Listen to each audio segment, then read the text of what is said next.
Hello guys, আসসালামু আলাইকুম। সবাই কেমন আছেন? প্রতিদিনের মতো আজকে আমি আপনাদের মাঝে হাজির হলাম রান্না নিয়ে। আজকের আপনাদের সাথে রান্না শেয়ার করব। আজকে আমার খুব পছন্দের একটা কবিতা আপনাদের সাথে শেয়ার করব। এই কবিতাটা কেউ পছন্দ করেন না এমন কোনো মানুষ নেই, থাকলেও থাকতে পারে। তারপর আমি আমার পছন্দের আজকে কবিতাটাই বলি। সুনীল গঙ্গোপাধ্যায়ের সে বিখ্যাত কবিতা পাহাড় চূড়া।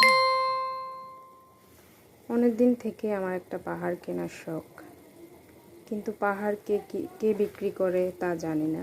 যদি তার দেখা পেতাম, দামের জন্য আটকাতো না। আমার নিজস্ব একটা নদী আছে, সেটা দিয়ে দিতাম পাহাড়ের বদলে।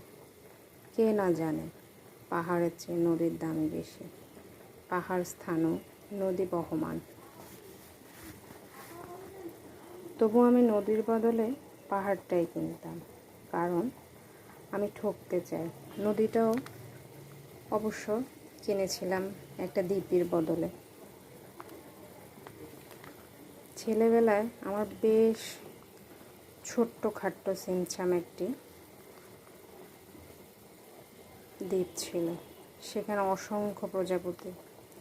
শৈশবে দ্বীপটি ছিল বড় প্রিয়। আমার যৌবনে দ্বীপটি আমার কাছে মাপে ছোট লাগলো। প্রবাহমান ছিপছিপে তন্নি নদীটি।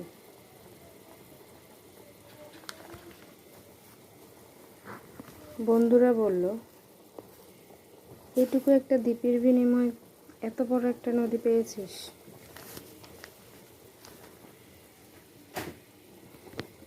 কবিতাটা না আমার অনেক প্রিয়, হয়তো ওই রকমভাবে আবৃত্তিটা করতে পারিনি।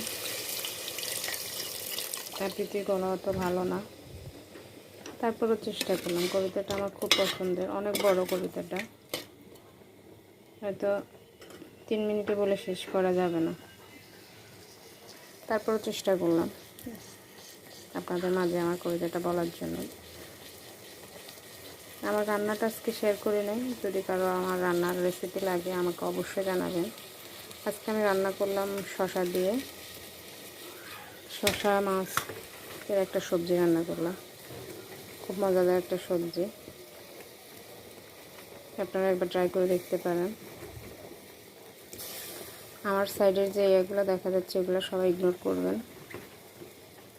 আসলে পুরাতন হয়ে যাওয়ার কারণে এমন হচ্ছে। আপনারা সব ভালো থাকবেন, দোয়া করবেন।